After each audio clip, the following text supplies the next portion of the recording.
So we've got Tom Toole in the house here, all the way from Philly. For those that don't know Tom, he has branded himself as a very smart individual that runs an amazing team. He's a smart ass, and he really enjoys making calls and has gotten really good at negotiating and really good at overcoming objections when he's talking to people. So super excited to have him on here. And I guess we'll give the time over to him. So Tom, take it away.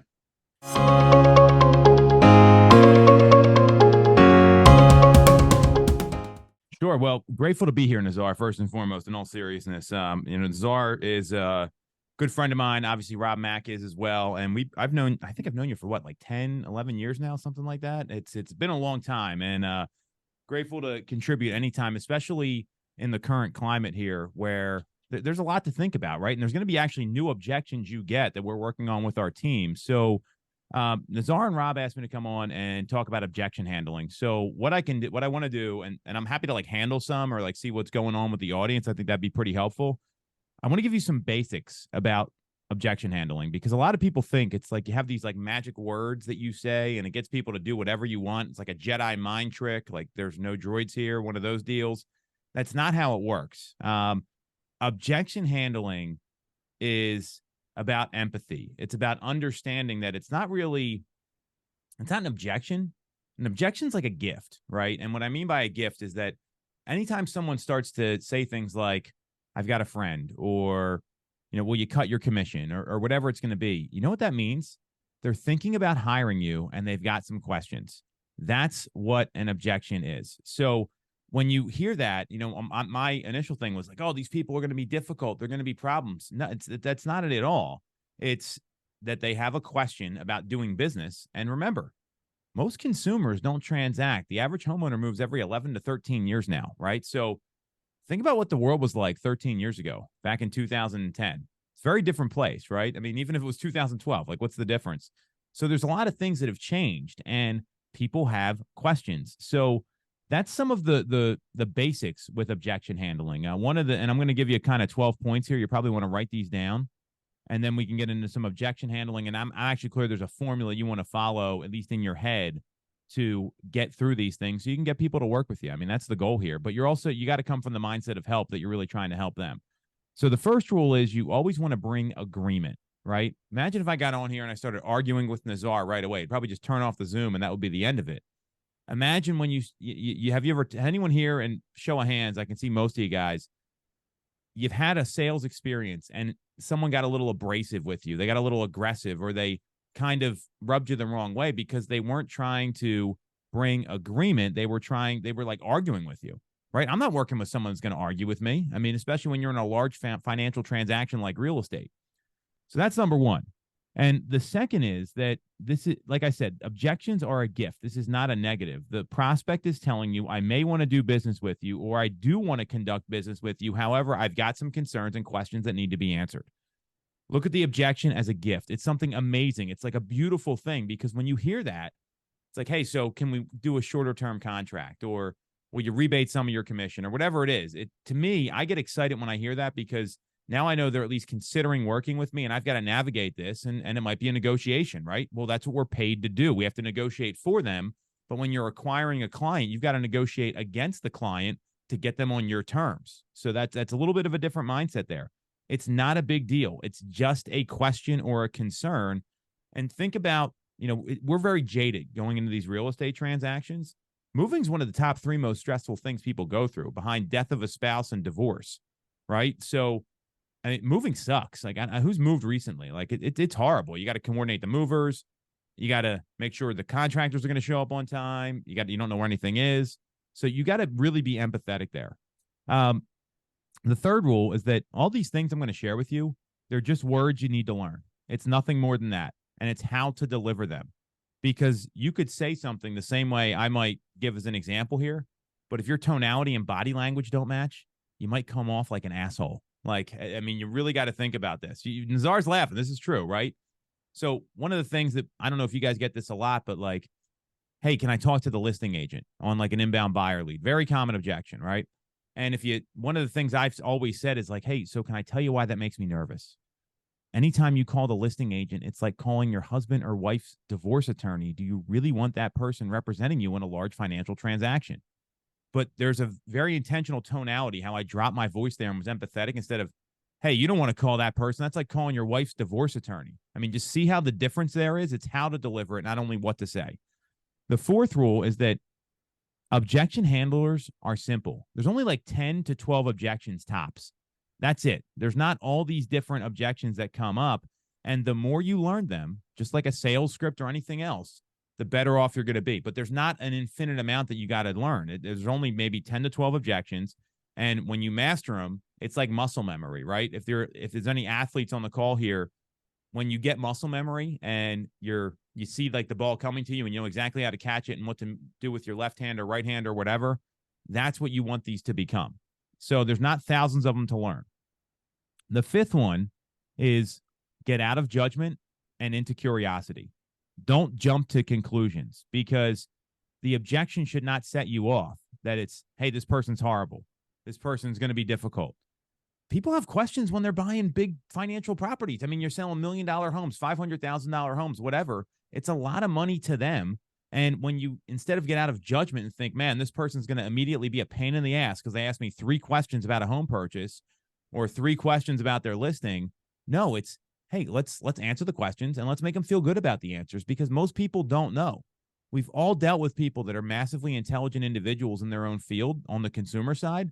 They don't know anything about real estate. They have no idea. And if it was up to them to do things their way, it probably would not go well for them. So you're going to get out of judgment and into curiosity. The 6th rule is to listen more effectively. Most salespeople, they talk way too much. I mean, I'm talking way too much. You should think about like the 20-80 rule, where you talk 20% of the time, the salespeople talk, or the consumer, not the salesperson, talks 80% of the time. And it should be about asking the right questions. Asking the right questions. Whoever does the most question asking in a conversation, they control the conversation. We've heard this before from Phil Jones. So when you have your scripts down, you can actually listen to what people are saying. And they may say things like, hey, no matter what happens, and I'm meeting you on Friday, don't pull out a contract because I'm not hiring you. I need to talk to my attorney. And then you pull the contract out on Friday, you might have just lost a piece of business, right? You've really got to pay attention to these things. And it's not saying don't close them or don't maybe get them into agreement, but they said don't do this. So why don't you listen to them? Because again, they're hiring you to be their guide and their advisor. You don't want to do the exact opposite of what they tell you. Number 7, and I'm going to go 7 and 8 together here. You want to learn to lower the volume of your voice and speak softly in the right situations. Volume is going to matter. If you're familiar with mirroring and matching, you get someone, you know, Nazar came on, he's got a nice light tone here, right? If I'm talking to him on the phone, I'm not going to be like raising the volume of my voice and shouting at him on the phone, because that's going to turn him off. I mean, that's just how it is. And you also need to slow down a little bit. Some of us talk way too fast. I mean, I'm from the Northeast, so I tend to talk a lot faster than most people, as you can identify here. But when I go to California, I got to slow the F down. I got to realize I'm on a different time period than other people are. And you want to mirror that, because people are going to feel comfortable if you're speaking in the same volume and the same pace as they are. It's going to make them feel much more at ease working with you.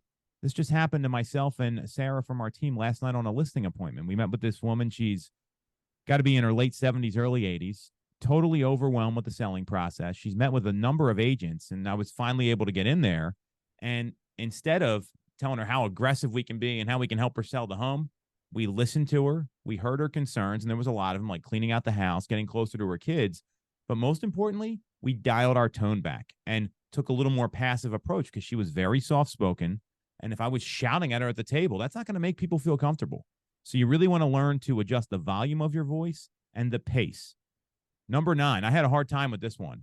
I think Robert Mack was in the room when I got called out on this at a Tom Ferry event. I don't smile enough, right? So you want to smile when you're talking to these people, because that comes through when you're on the phone. If you got a sourpuss on your face and you got bad body language, people are going to pick that up, especially in person. But it also comes through in how you're talking, because what people actually hear, the words are very little. The words are maybe 15 to 17% of what people actually hear. They hear your tonality and your body language. So, and body language is by far the most. It's over 50%. So if you're not smiling, right? There's a big difference. If I'm walking around like this and I got my arms crossed and I'm talking to you on the phone, you can kind of hear it, right? But when you're smiling to someone and say, "Hey, Nazar, super excited to be here. I'm really grateful for the opportunity to help you guys here," there's a difference in how it comes through. It's no different than when you're standing up versus being slouched over on prospecting calls. It's the same thing. So that's number 9. You want to make sure you smile and embrace body language. Number 10, this one's really important because real estate agents tend to talk around things in some cases. You want to answer the question, right? You want to answer the question being asked, because if you don't, someone says, "Hey, what's your fee?" over the phone. You got to give them an answer. It's not, "Hey, I'll go over it when we meet with you," because that's going to immediately break any trust you've built on these calls, on these conversations that you're having with people that are out there trying to sell their largest asset. Even if it's not the right answer, you can level shift it. There's some techniques to do that. So a common one is, "Hey, how many homes have you sold in my neighborhood?" And you haven't sold any, right? This has happened to me before. I don't know if it's happened to anybody else. And you want to answer them, "Hey, we haven't sold any in this neighborhood. And we sold 3 right in the next community over, and 4 about a half mile away that were all very similar. And 3 of these were people who tried selling on their own and weren't able to, just like you are." So you're answering the question, but then you're diverting the answer to what's most important. Nobody wants an agent that's going to be dishonest with them or dance around things right off the first piece of communication, right? Trust is really important here. And if you smile and relax and just be aware that it's going to be the same objections that come up over and over, you can answer those questions in an effective way. And then the last 2 points here, persistence, right? I cannot stress this enough. Sometimes you got to ask for the appointment 3, 4, 5 times on a call. I know it's worked for me. I'm sure it's worked for Nazar and some of the other people on the call here. There's no disadvantage to stopping. When you ask for the appointment, you want to like, some people get really nervous about this. Has anyone gotten nervous about asking for an appointment besides me? So I see a couple hands. Good. Everyone else is lying because it's definitely normal. So when you ask for the appointment, like you really want to ask yourself 3 things when you're about to say something you feel a little uncomfortable with. 1, what's the best thing that can happen? 2, what's the worst thing that can happen? And 3, what's the likely outcome? And you can even use that with your clients. That's something where they're afraid to make an offer. You can use that same line of questioning. The best thing that happens is they set an appointment. The worst thing that happens is that they don't, but you're already at the no appointment if you don't ask. The likely outcome might be like a 50-50 shot. So even if they say no, right, you're still in the same position you were in when you started. And the only no that really counts is the last one when you decide to give up. We know that in sales, all the conversion happens at 6+ attempts. So you don't want to give up after 1 or 2. The average real estate agent follows up 2.7 times, according to the National Association of Realtors. So that's going to be one of those things where the more persistent you are, the better off you're going to be. This appointment I was on last night, I called the person 37 times. I didn't take no for an answer. And now and it's going to be $1 million listing, which around us, that's like a big deal. I know some of you guys are in California. That's chump change, but we're on like the $250,000 listing show here. So, and then the last one is, if you decide today to invest in yourself, then, and actually implement the training that I'm going to give you, you're going to be unstoppable, especially in the current market, because skills have eroded in 2023. People have stopped and kind of got lazy with, and our team's certainly been guilty of it, and we've made a lot of changes as a result. They got lazy with the basics, right? And I shouldn't say the basics, because the basics for most real estate agents is deciding where you're going to get lunch after you didn't make phone calls in the morning. This is advanced stuff where you're making calls and doing these things, but it's a basic business principle, right? For people that are successful, we can call it a basic. And if you really invest in yourself and you get like a role play partner and you're going to work on these objections on a weekly basis and pick one and just drill it and understand it, you're going to be such a better agent, because there's more and more of these things coming up every single day. It's not the door opener era that we were in the past couple years. Buyers and sellers are interviewing agents right now consistently. And we still know that most people hire the first person they meet with. It's 70+% according to NAR. But now they got more questions because the market's not this white hot unicorn market. People are wondering what's going on with rates. What's the Fed going to do? Are prices going to go down? What's happening with inventory? These are all questions that if you can answer them and you can answer them effectively, you're going to increase the likelihood you get hired. So those are kind of the 12 rules of objection handling. Anyone got any questions? And then I'm happy just to like field objections here, Nazar, if you want. I mean, that was the stuff, and I'll give you the formula before we do that. But I want to see if there's any questions because I know I went over a bunch of stuff there. I can't see the chat from where I am either. So we're in our studio. You put it in the chat, I can read it. Thank you. If you want to unmute yourself, you can ask. Just ask, yeah. All right, so we answered all the questions. Fantastic. I'll see you guys later. This is a great out. No, I'm kidding. I'm sorry. Good. Bring it up. What do you got? I don't know if this happens to any other agents, but you talk about asking a lot of questions. How many questions should you ask? I mean, I feel like in my time when I'm talked to clients, I'm asking questions and then I forget my train of thought. Like I get so deep into asking the question that I don't get back to, getting to the objection. Does that make sense? I just kind of get lost. I hear you. Yeah. And you might not get an objection, by the way. If you don't get an objection, you've done a nice job. So don't feel like you should be waiting for some objection. Like it may not happen, right? There's two answers to this, on the purchase side and on the sell side. And anyone feel free to chime in. I'll just tell you what my view of this is. So on the buy side, it's easy. You want to think LP mama, right? Location, price, motivation, approval, mortgage, appointment, right? Like that's the stuff you want to ask. Like really, and I have a little different view of LP mama. I always want to make sure we're asking for the appointment, but you really want to get to the motivation with these people. That's probably the most important thing in any single client conversation, because buyers and sellers that transact usually have a motivation to do it. So a great way to ask that question, and I didn't catch your name here. I can't see the screen from where I'm standing, but so like, hey, imagine you just tell me what you're looking for in a property. Let's use the buy side as an example, and I'll show you how to get to motivation. Oh, I'm looking for like a 4-bedroom, 3-bath, single-story home. Great. So what's important to you about finding that single-story home? Right now, I want to come out of the 2-story home that I'm in, and just really liking the layout and design, the space in a single story, and just needing also enough room for maybe a kid that may come home and parents that visit often. Got it. So it sounds like you want to make sure you have some room for some family that doesn't live with you so they can come visit, getting a little bit more workable floor plan. So what's getting into that 1-story property going to do for you?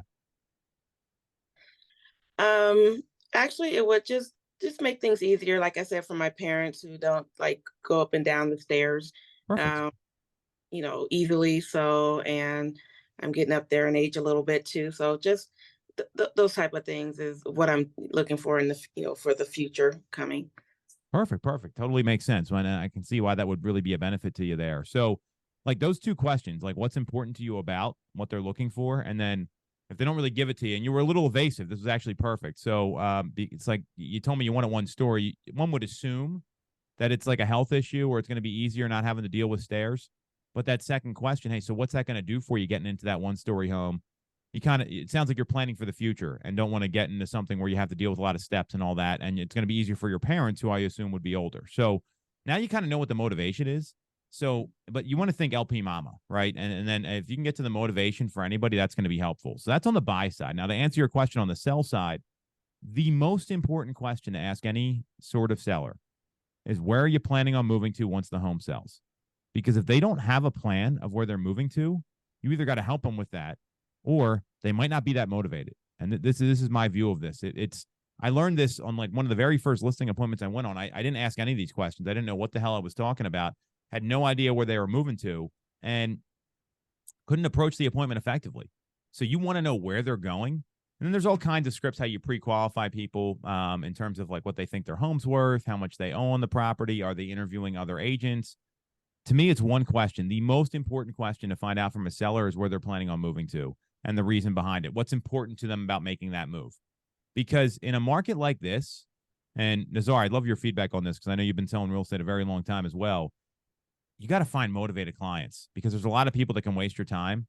And if you don't know their motivation, they might not be that motivated, right? And in a market where transactions are down and there's uncertainty, there's still 10,000 homes selling a day. I want to work with the people that I know are going to transact and at least have a strong reason to do that. That's probably going to help you a lot. that answer your question? Yeah, thank you. Awesome. Very cool. I have a question. Lay it on me. Hi. So Hello. you're saying that they need to know exactly where it is that they're gonna move, but what if they don't know? Like I have a husband and wife couple. The wife is ready to go. Um, he says that he's ready to go because he's tired of the commute, but then he doesn't really know, like, am I really, really serious about moving? They've almost paid the house off. Um, and he works in the Orange County area. So I've been looking and sending places like near closer to the Orange County area, but still kind of in Corona, the very, very outskirts of Corona, because her mom still lives here. So she wants to be away, but not too far away. So how would you handle that where you have one person who's ready and the other person who doesn't, who really doesn't even want to talk to you? So the good news is that the wife's ready, because 9 times out of 10, the wife's the decision maker. I'm a married man. Like, that's just how it goes. I think that's working on your side.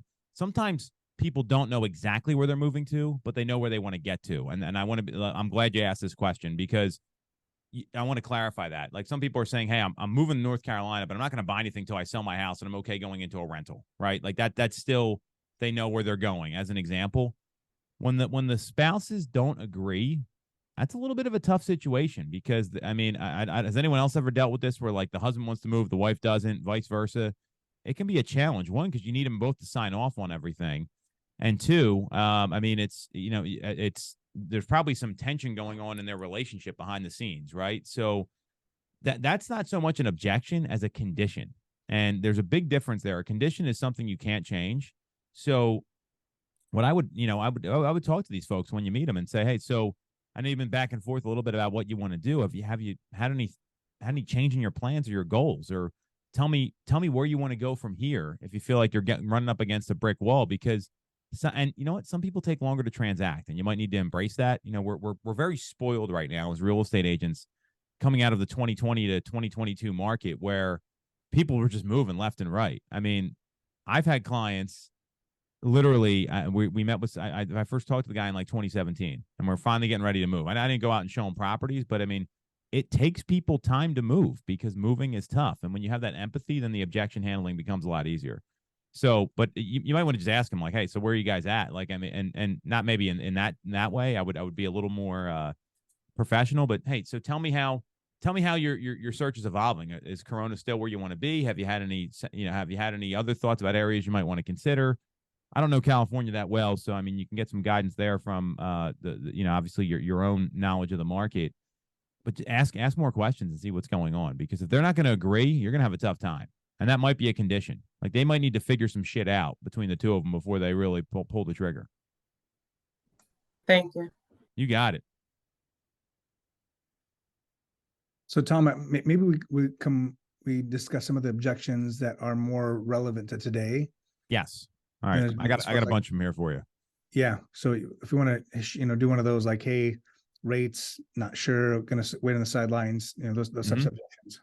So here's the most common objections we're hearing. Rates are too high. I want to wait for the market to get better, right?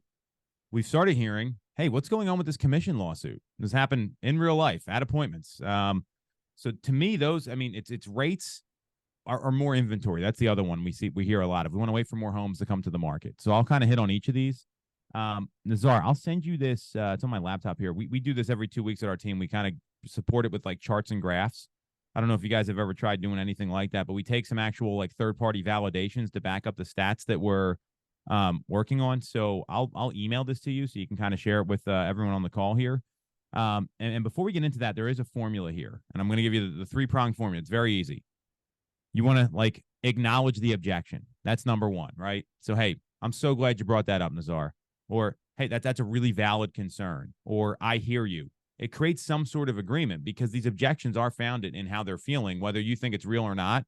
You want to let them know, it kind of lets you know they're on their side, right? It lets them know you're on their side. So that's step one, is acknowledge it and agree. Step two is you actually go in and like handle the objection. So let's use it for rates as an example, right? Hey, I want to wait until rates come down. Hey, totally get it. Rates are higher than they've been in a couple years. So can I tell you why it makes me nervous that you want to wait for rates to come down? And people are usually going to say yes to that, right? Because you're asking, hey, can I tell you why it makes me nervous? Is And if it's on the buy side, as an example, so, you know, I get you want rates to come down.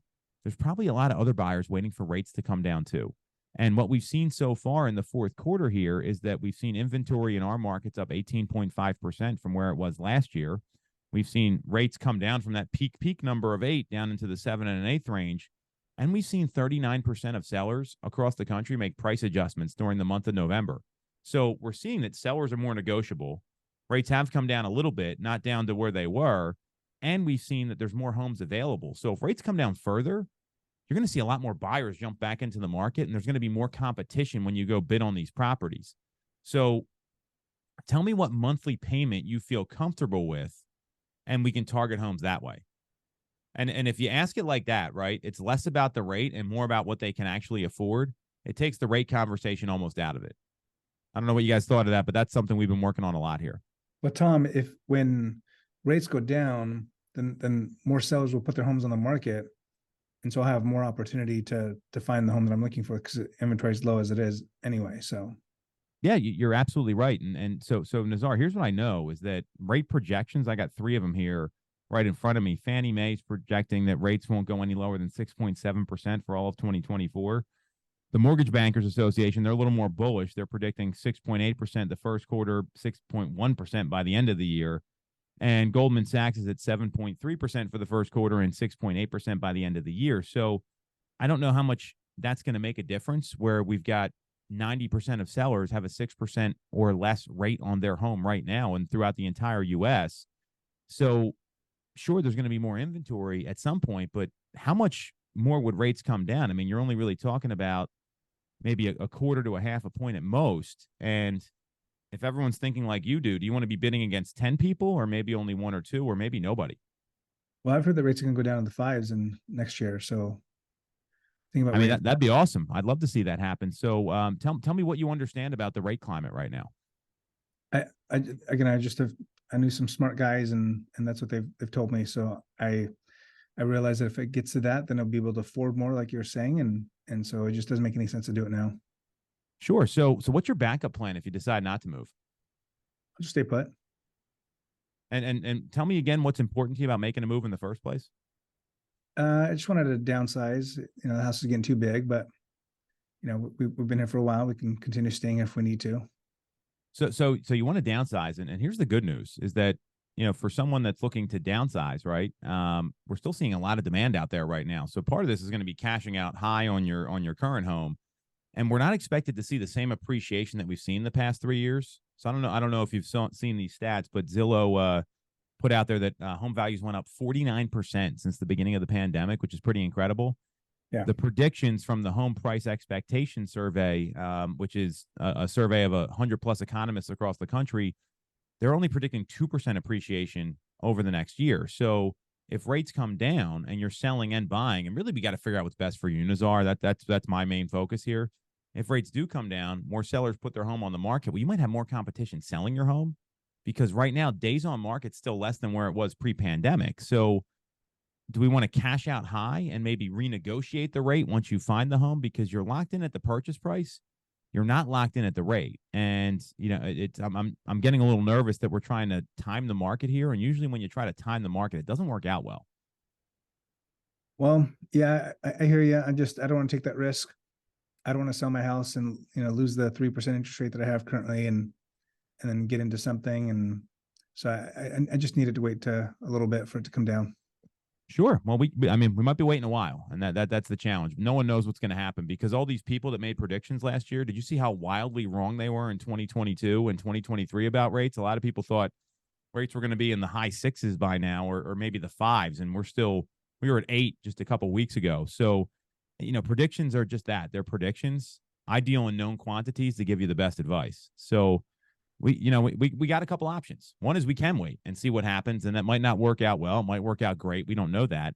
The second option is we can take advantage of the less competition for buyers right now, as well as less competition for sellers, even though demand is still very strong, like I talked about. And that might get you a better price on the home that you're buying. And it might, because of the kind of property that you have, there's not that much competition out there. We're still in a great spot to try to balance both of these things here. And anyone looking to sell a home right now or buy a home, you're in an interesting spot because the people out there are very motivated. So like I said, almost 40% of sellers made a price adjustment on their homes in the month of November. That tells me these sellers are ready to sell. So if we can find that same situation where we fit it all in terms of what you want in a home, the right monthly payment, and getting a place you feel good about, what's stopping you from moving ahead? I guess just all the uncertainty that's out there. So did you feel really certain about the market in 2019 or 2020? No, it was crazy. Yeah, we're going to see more of the same based on all this. So we've got a lot of options in front of us. It's really going to be what's best for you and your family. So, I know you said you want to wait for the market to improve. So what kind of improvement are you expecting? I mean, if rates go down to at least in the sixes, I think that would be, it makes sense to make that move. I mean, we want to, not only downsize, but we want to get closer to our grandkids. And so, we'd like to do it as soon as we possibly can. Well, and the grandkids are only going to be getting older. I got 3 kids, and my son just turned 11. I'm having a little bit of a midlife crisis. So I hear you. It's like all of a sudden he's got a phone. He's doing all these different things. So do you want to get closer to your grandkids sooner, or do you want to maybe try to time the market, maybe lose some of those years you could be a little closer to them? Yeah, I do like to be there tomorrow, but I got to also make it to where it makes sense financially. Yeah, well, so why don't we do this? I mean, I'm not sure if this will be for you, but why don't we just sit down and have a planning meeting and say, all right, here's option A, here's option B, here's option C, and just see what makes the most sense for you and your wife and your kids and your grandkids and everybody else, and we'll present all the options, and then we can at least look at properties, and if we see the right fit, we can move on, and if not, that's cool too. I'm here to be your guy no matter what happens over the next 2 to 3 years. Yeah, that sounds good. That'd be worthwhile doing. I got him. This guy was tough, man. I wish you should come role play with our team. That's a real role play. What'd you think of that, Nazar? How'd I do? You did good. I was waiting for you to like ask me more questions about my motivation. And I think that like at the end of the day, sometimes we get caught up in the first objection that they give us, but we realize the first objection they give us is they just throw something against the wall to see if it sticks.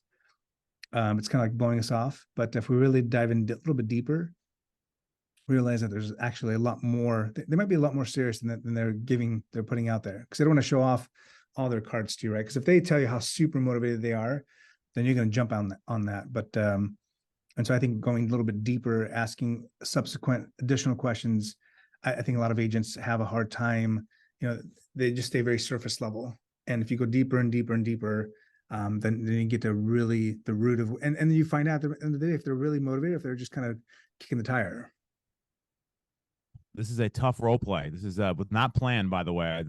My prep work was calling Robert Mack and saying, "What do you guys want me to talk about today?" And I knew it was objections. So that was good, man. I thought that's very. Does anyone feel like that's a realistic conversation right now, on here? I mean, to me, it's you hit the nail on the head. And when you get to the motivation, if he's saying I'm sitting here not moving no matter what, maybe he's not that motivated. And that was the first question I fielded.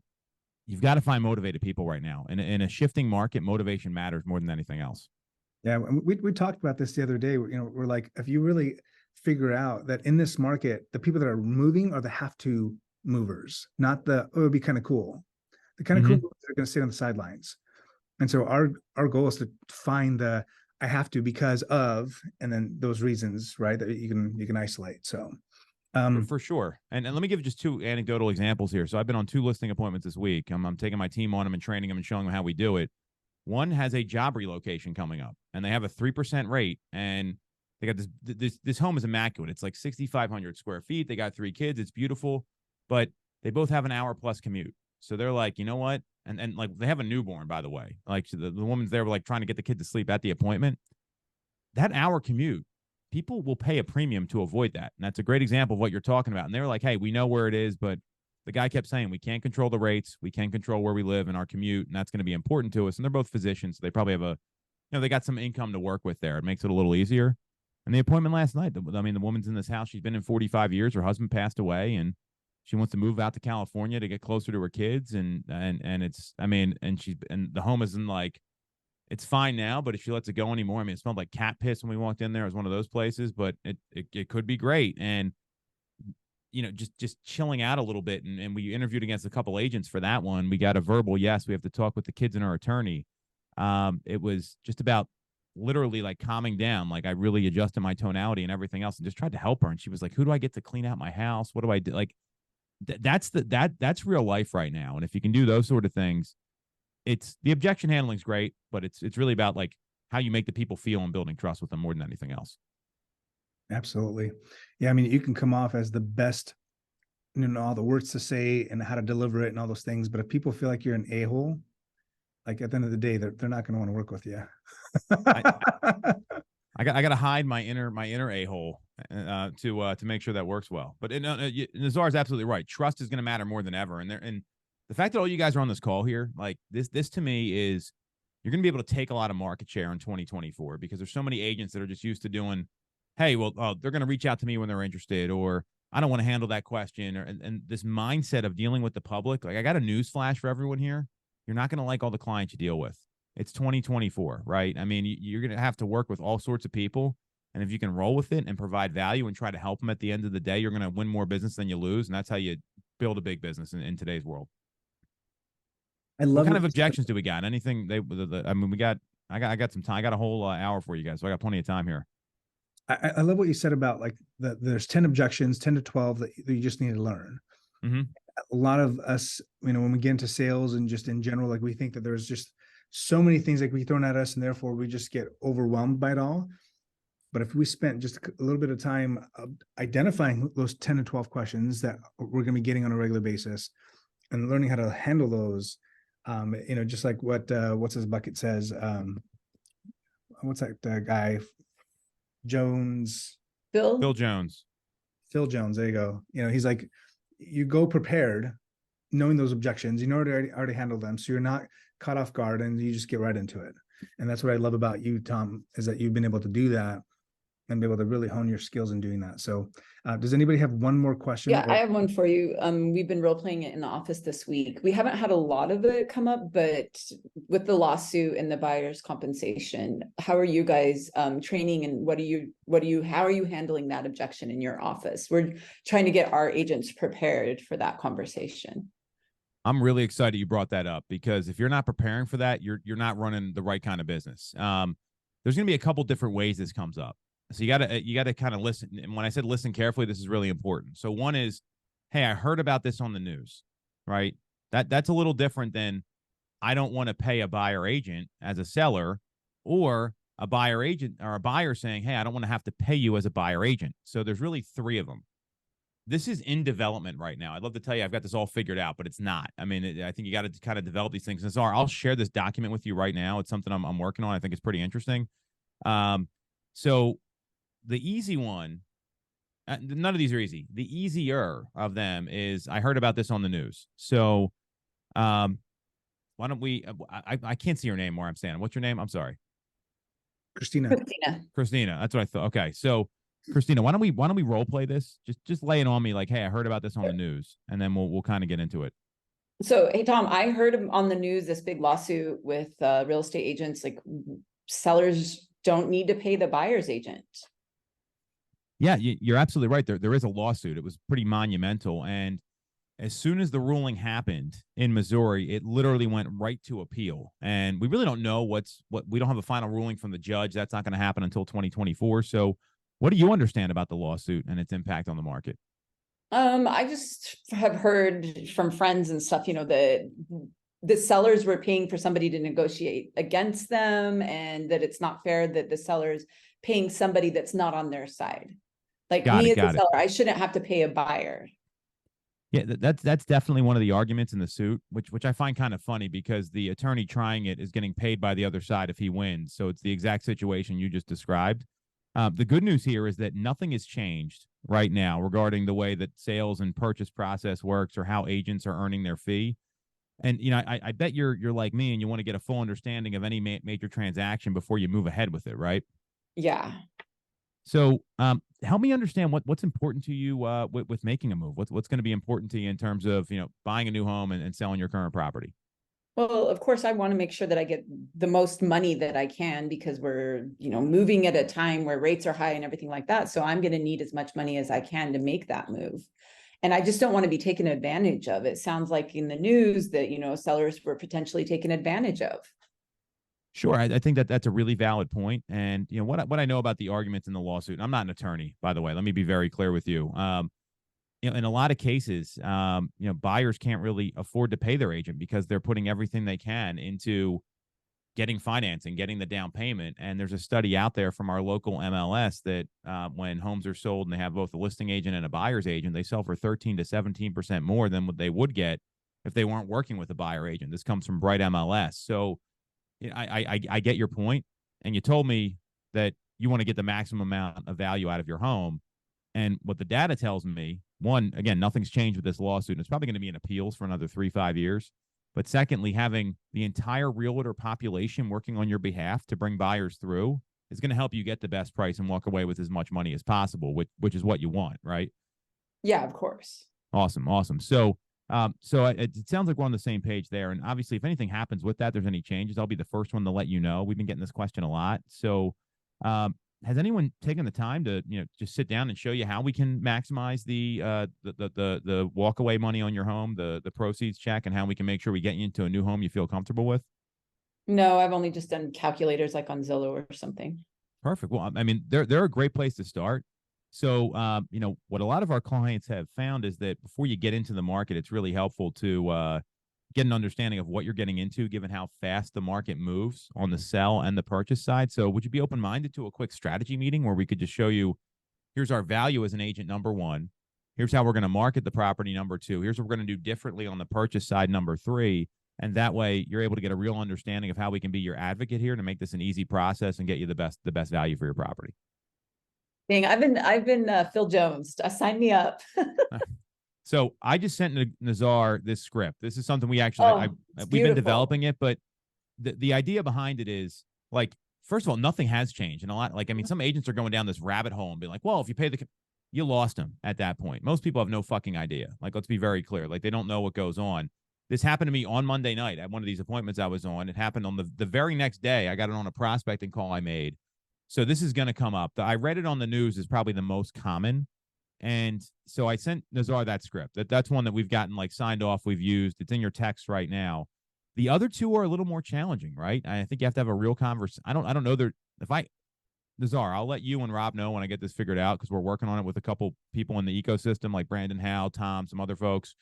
I think you got to be really honest. And I mean, like, hey, we don't have to pay a buyer agent right now, and it could hurt our ability to get someone in here. And they might ask us for the fee anyway if they write up an offer, or they might ask for more than we would have offered out, which is a possibility. So we're controlling what we're paying. But again, I want all the agents out there that are to sell the home, because we don't know where the buyer is going to come from. And, you know, like, you give them 3 options, you do all that stuff.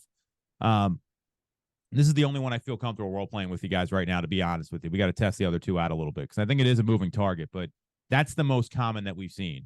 And nothing has changed. I mean, we don't even know what the final ruling is in the court, so you can't craft a script around that. No, beautiful.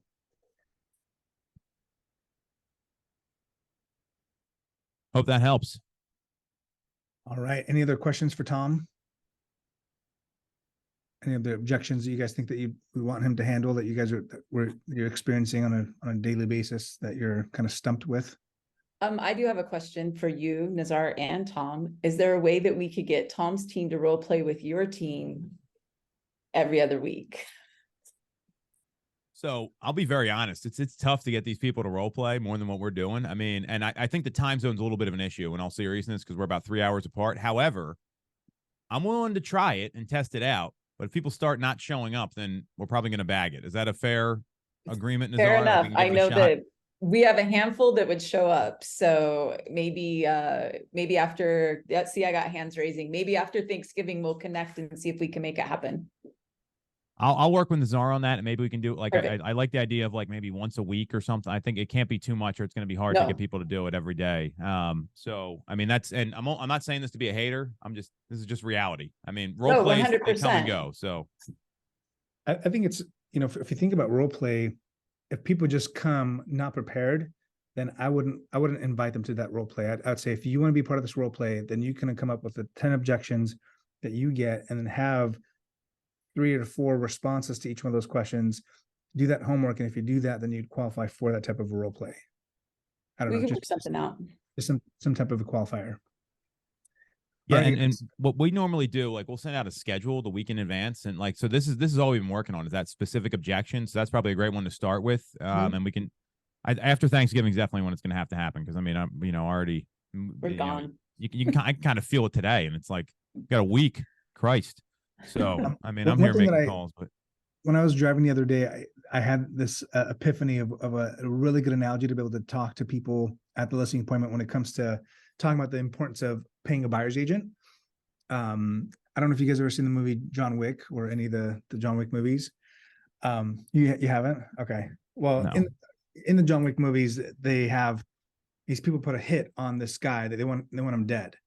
And so, they have like this internal system where they say, hey, they call this operator and they say, hey, I will give anybody that kills this man, I'll give him $1 million. And then so they put $1 million on there, and then people like get a little ping on their phone saying, hey, $1 million if you kill John Wick.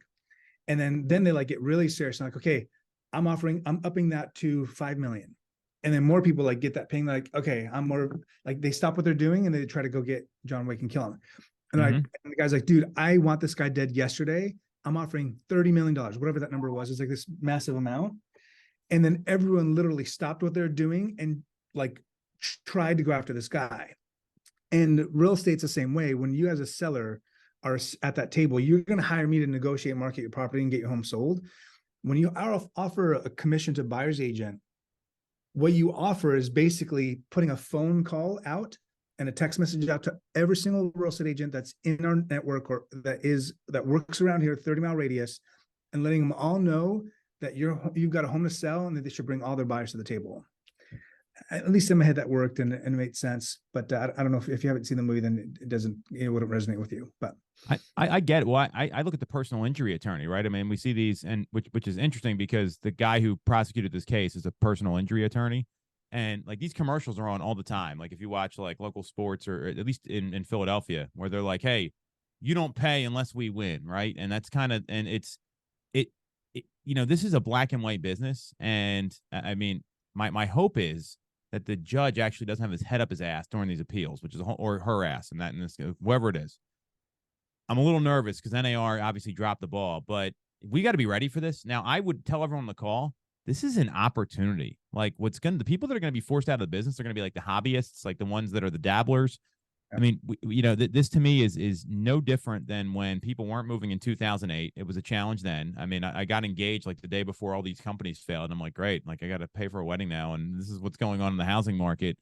We were through COVID. We were the most aggressively shut down state in the country. We couldn't do anything for 60 days. So I know everyone's a little worried about this, but if we train and do the stuff we're doing now, you're going to be fine, but you got to show your value. I mean, LegalZoom's out there, right? And people still hire attorneys. You can represent yourself in court, but people usually don't do it. Think of the FSBO, right?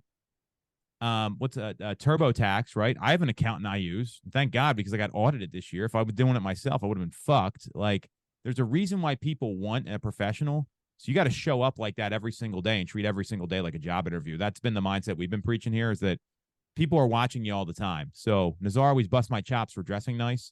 There's a reason I dress nice in the East Coast, because people are watching. You don't know who you're going to meet, and you got to show up every day is an interview. So not related to objection handling, but I think this is an important message to get out there for anyone that's serious about their business.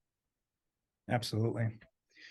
All right, guys. Well, thank you so much. And Tom, thank you so much for being on today. If you guys found value, please, give them a little high five. And if you guys want to invite anybody else to this, it's not broker, specific, like anyone can join these calls. And so hopefully you guys can get value out of it. And then of course it's created into a podcast and put on our podcast that you guys can find on Apple or whatever. Hey, before you sign off though, Tom, can you tell people where they can find you on Instagram? Yeah. Because you provide so much value to you're East Coast, we're West Coast, it doesn't matter. We get so much value from you. Awesome. Well, that means a lot, especially coming from someone like Nazar who has high standards in his company. And I mean that all serious. We bust each other's chops a lot, but very grateful to be here. It's Tom Tool 3RD. If you guys got questions, shoot me a DM. I try to answer everything unless it gets like filtered in one of those like weird like messages, but I'm pretty active on there. So, and we put out a lot of content, and I mean, this stuff's going to be coming. So we're actually, Nazar, I'll send you the link for this. We're running a training. We're finalizing it now about like navigating the lawsuit era and like some of these scripts and different things. It's kind of like a recruiting and agent training event, but we're going to stream it as well. So I'll get you the Zoom link in case you guys want to check it out, because we're like, that script is like going to be part of it, but also like how to adjust your buyer presentation and some other stuff. Cool. All right. Awesome, Tom. Thank you so much. You guys have an awesome Thursday, and we'll catch you guys next week. Later, guys.